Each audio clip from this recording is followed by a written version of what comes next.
Gordura no fígado, você tem ou conhece alguém que tenha? Provavelmente sim. Por quê? Porque cerca de 70% das pessoas acima do peso têm algum grau de gordura no fígado. Será que é você? Será que é seu amigo, seu cônjuge, algum conhecido ou familiar? Eu vou te contar nesse vídeo como saber se você tem gordura no fígado, quais são os sinais e sintomas. Também vou contar o que causa isso e mesmo o que fazer para reverter essa condição enquanto ainda é tempo. Então fica comigo até o final que esse vídeo é bem completo sobre a gordura no fígado e vou te ajudar a resolver esse problema de uma vez por todas. Na verdade, de onde eu tirei esse número de 70%? Eu tirei desse estudo aqui que está na tela, que mostra a prevalência da gordura no fígado em pessoas obesas, acima do peso, ao redor do mundo inteiro, sendo que nas Américas, onde nós do Brasil moramos, a prevalência é ainda maior, cerca de 75%. Então, 3 a cada 4 pessoas acima do peso tá com gordura no fígado. E você vai perceber que nesse vídeo aqui, às vezes eu mostro alguns estudos, às vezes eu só explico para você o que esses estudos mostraram, porque esse é o tema aqui do nosso canal, tá? Que é o Sr. Tanquinho. A gente já tá há mais de 9 anos na internet ensinando para as pessoas sobre alimentação saudável, trazendo a melhor ciência que existe em linguagem acessível para você. Se isso é do seu interesse, deixa o seu like no vídeo para sinalizar para o YouTube que você gosta de aprender sobre alimentação e sobre saúde com base na ciência, não com base em achismos. Eu sou o Guilherme, um dos fundadores, e a gente vai direto para o nosso assunto agora. Então, o que é a gordura no fígado? Quando a gente fala de gordura no fígado aqui, a gente está falando de esteatose hepática não alcoólica. O que isso quer dizer? Esteatose quer dizer que é gordura, hepática quer dizer que é relativa ao fígado e não alcoólica, porque não foi causada pelo consumo excessivo de álcool. Até algumas décadas atrás, era comum que as pessoas que tivessem gordura no fígado, que apresentassem danos a ele, né, chegando até a quadros como fibrose ou mesmo a cirrose, fosse pelo consumo elevado de bebida alcoólica. Hoje em dia a gente vê outros fatores influenciando nisso. Por isso que geralmente na literatura médica a gente separa a esteatose alcoólica da não alcoólica, porque tem outros fatores, o tratamento é diferente. Entenda, se a razão de uma é o consumo excessivo de álcool, isso que a gente tem que endereçar. Se a razão de outra são outros fatores, que a gente vai falar nesse vídeo, é isso que a gente tem que endereçar. E nesse caso, eu mencionei esteatose, mencionei fibrose, cirrose, são estágios dessa doença, tá? Dessa condição. Eu já vou falar dos estágios, mas primeiro vamos entender que um fígado saudável deveria ter pouca ou nenhuma gordura nele, tá? Então, quando vai se acumulando essa gordura, isso pode trazer alguns problemas e complicações de saúde. E a gente separa nesses estágios justamente para entender quão grave é a situação. Então, um jeito simples de classificar em estágios seria a abordagem que esse estudo aqui mostrou. Seria a gente começar com a esteatose hepática, que é a gordura no fígado em si, que ela é relativamente inofensiva e é relativamente fácil de a gente reverter. A maioria dos casos está nesse patamar, e a gente consegue, com algumas medidas de estilo de vida, às vezes sem mesmo precisar de nenhuma medicação, conforme eu vou falar aqui nesse vídeo mais pra frente, reverter essa condição. É a mais comum de todas e é a melhor que seja mais comum, porque você consegue sair dela.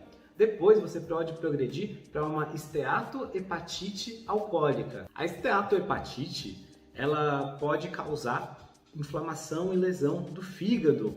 Então, o que pode acontecer a partir daí é que é o excesso de gordura por um bom tempo, e aí com a presença de inflamação, você pode ter ocorrências como, por exemplo, a fibrose, que algumas pessoas classificariam como no 3º grau, né? E outro grau ainda, que é o mais grave, que seria a cirrose.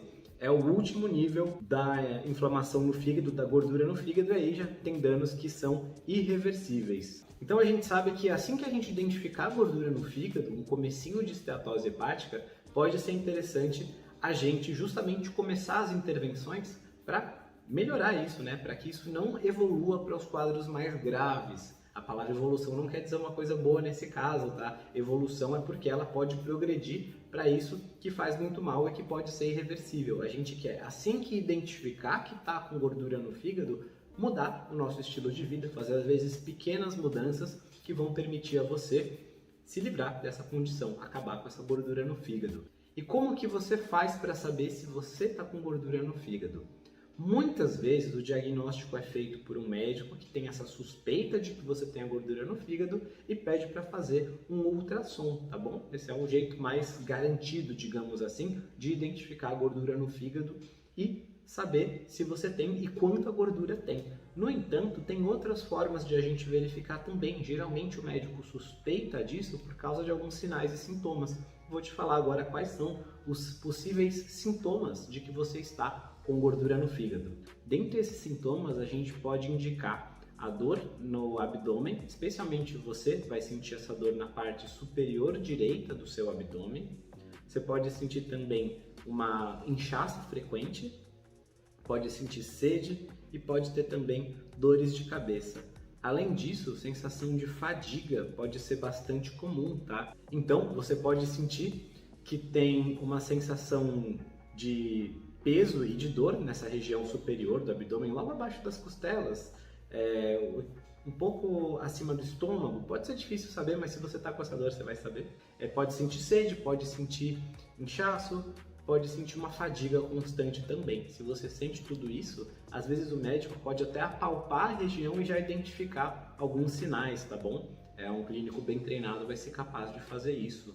E, é claro, como eu mencionei, o diagnóstico final pode ser feito justamente pelo exame de ultrassonografia. Mas se você tem algum desses sinais, você já provavelmente está sentindo aí os primeiros efeitos da gordura no fígado. E a partir daí, identificar o estágio, né? Por exemplo, quanta gordura tem no fígado, o ultrassom vai te falar, você para identificar se tem inflamação, que é uma coisa bem ruim de ter nesse fígado, você pode olhar, por exemplo, num exame de sangue, as enzimas, né, gama, que tem no exame de sangue que o seu médico vai pedir. Mas assim, tudo isso é depois que você já tem a noção, ou tem pelo menos uma boa apreciação de que provavelmente está com gordura no fígado. Ninguém pede essas coisas no ultrassom do fígado assim à toa. Primeiro a gente tem que ter a suspeita, ver as condições e causas mais comuns, se elas estão presentes.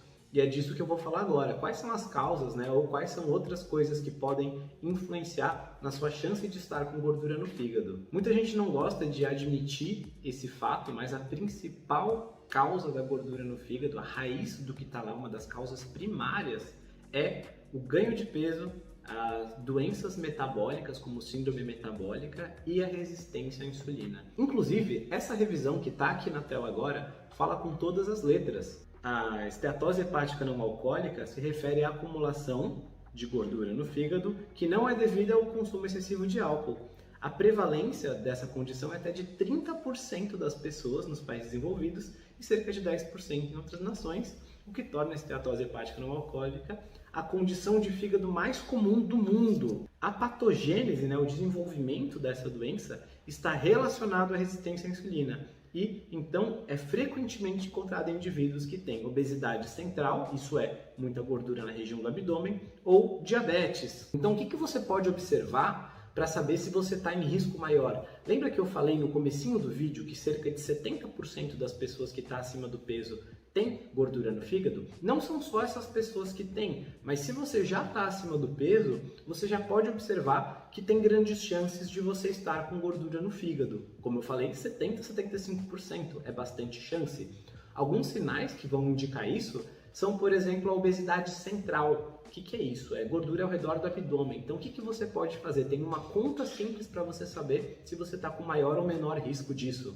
Você pega a sua altura, você pode medir isso, você talvez já saiba, e você mede também a circunferência da sua cintura. Pode medir, por exemplo, na região do umbigo, tá? Pega uma daquelas fitas de costura comuns e faz a circunferência ao redor do seu umbigo, ou pega uma trena antropométrica.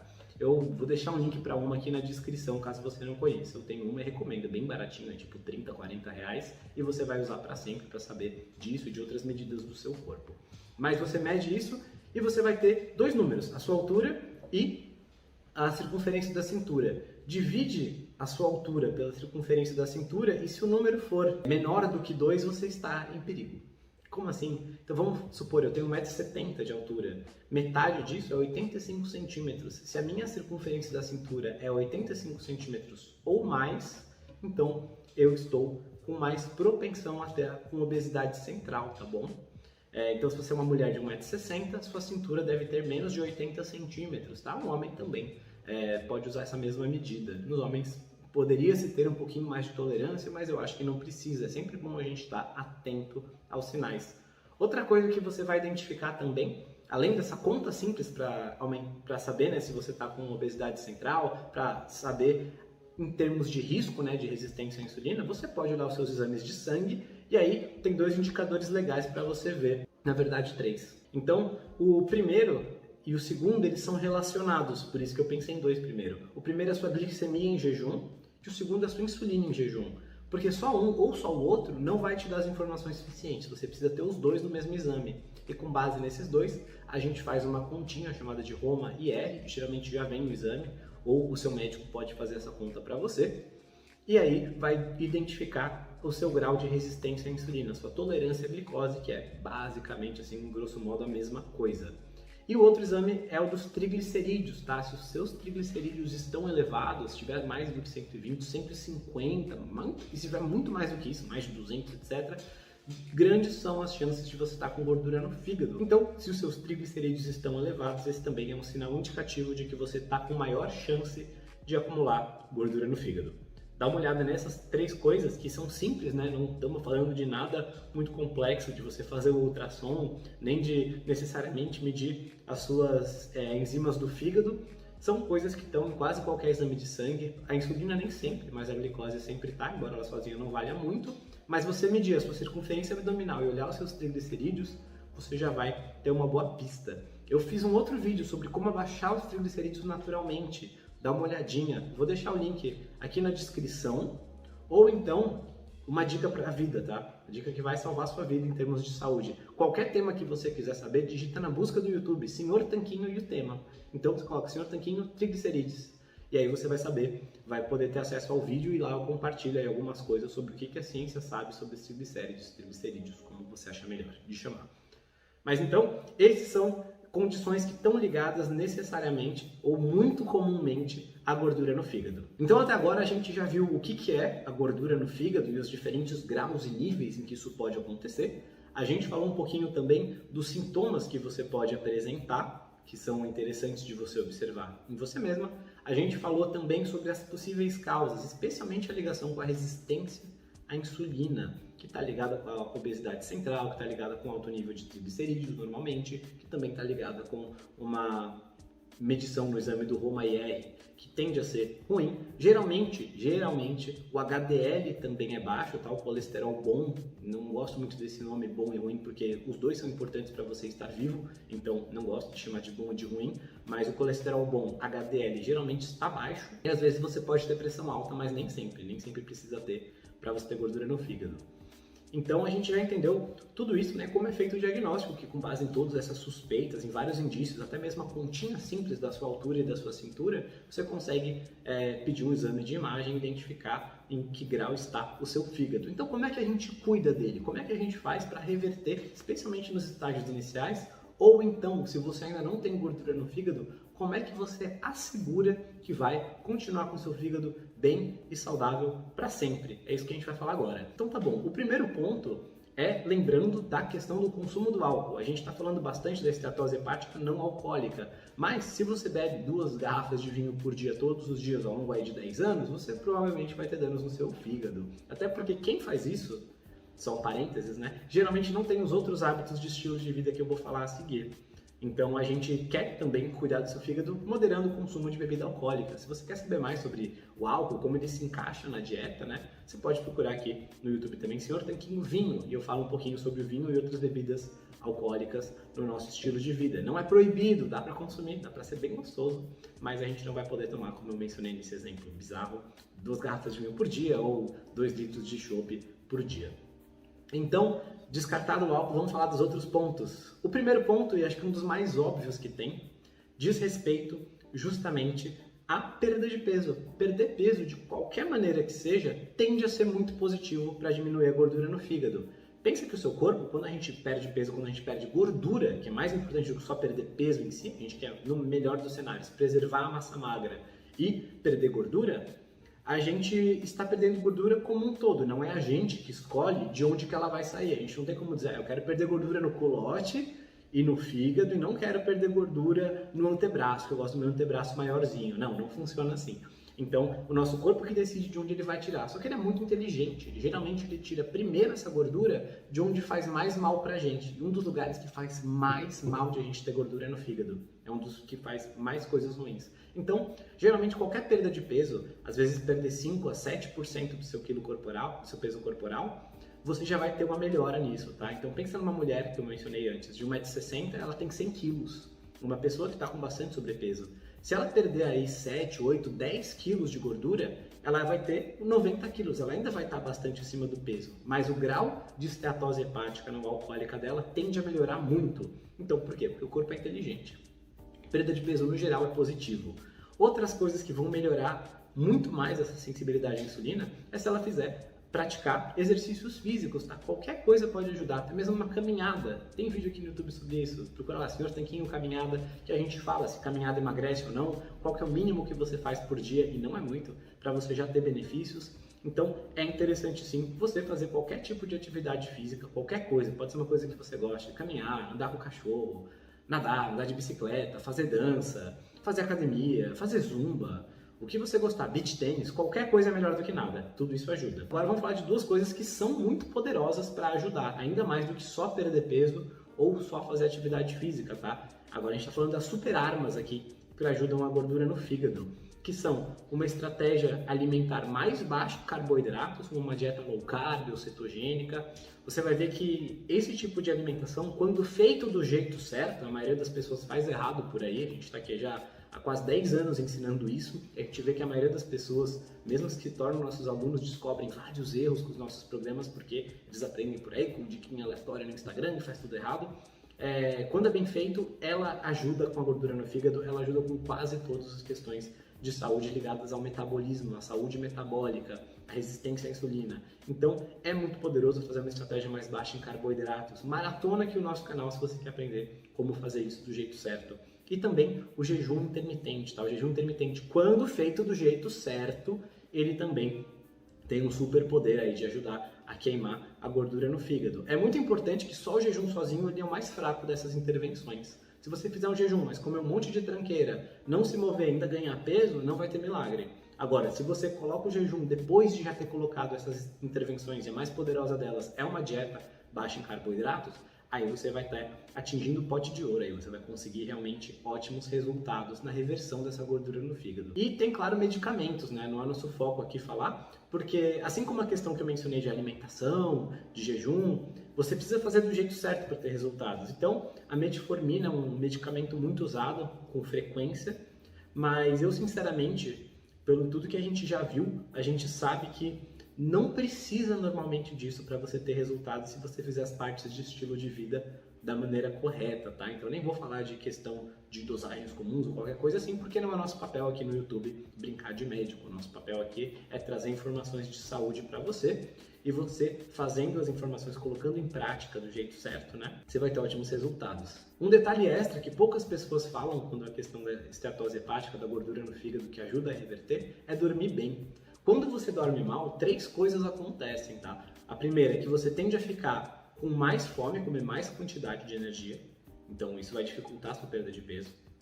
A segunda é que você tende a ter mais vontade de comida tranqueira, aquelas comidas que todo mundo sabe que não são as ideais para emagrecer, então pizza, sorvete, aquelas coisas que são um monte de carboidratos e gorduras ruins misturadas, então você tende a ficar com mais desejo delas. E a terceira é que a sua sensibilidade à insulina piora. E a gente acabou de ver, né, que a resistência à insulina, que é o oposto da sensibilidade à insulina, ela está na gênese, está na raiz da gordura no fígado. Então, fica de olho nisso. Eu posso fazer um próximo vídeo no futuro falando especificamente de como eu faria se eu tivesse com gordura no fígado. Como seria exatamente o plano de estratégia de alimentação e de jejum que eu colocaria em prática nesse caso. Se você quer ver isso, se você quer que eu grave esse conteúdo, quais alimentos são melhores, quais que podem piorar a gordura no fígado e tudo mais, comenta aqui embaixo, gordura no fígado. Comenta aí, hashtag gordura no fígado, ou esteatose. Ou me conta basicamente que você quer saber mais sobre isso, para eu saber, para eu poder gravar outros conteúdos. Fazer esse canal, passar esse tipo de informação, estudar, você nem sabe quantos estudos eu tive que ler para gravar esse vídeo aqui e organizar o roteiro e tudo mais, é uma coisa que me dá muita satisfação, me dá muito prazer, mas também dá muito trabalho. Então eu preciso saber que eu estou direcionando os meus esforços da maneira certa para ajudar você. E se você quer ter a oportunidade de trabalhar com a gente mais de perto, de ter a nossa assessoria para cuidar de você, dá uma olhada no primeiro link da descrição ou no primeiro comentário. Lá a gente tem os nossos programas, livros, cursos, treinamentos e mentorias, onde a gente pode ajudar o seu caso especificamente de uma forma muito melhor e mais direta do que a gente pode aqui no YouTube, tendo que falar assim o que a ciência fala e os âmbitos gerais, e não podendo trabalhar direitinho com você, com o seu caso específico. Lá a gente vai poder ter um passo a passo mais estruturado. Eu vou adorar estar com você e te ajudar a conquistar mais saúde. Aqui é o Sr. Tanquinho falando, a gente está desde 2014 ajudando a colocar você no controle do seu corpo. Eu espero te ver em breve em algum dos nossos livros, cursos e treinamentos. Deixa um comentário me falando o que achou e aqui na tela vai aparecer um outro vídeo que fala sobre os triglicerídeos, que eu mencionei, que é muito importante, muito ligado à questão da gordura no fígado, e também tem uma foto minha e do Rony para você se inscrever no canal, ativar o sininho e receber mais vídeos gratuitamente. Se ainda não for seu momento de entrar nos nossos programas, pelo menos assiste o conteúdo gratuito. A sua saúde é importante, você é importante. Espero que você invista em você. Um forte abraço do Sr. Tanquinho.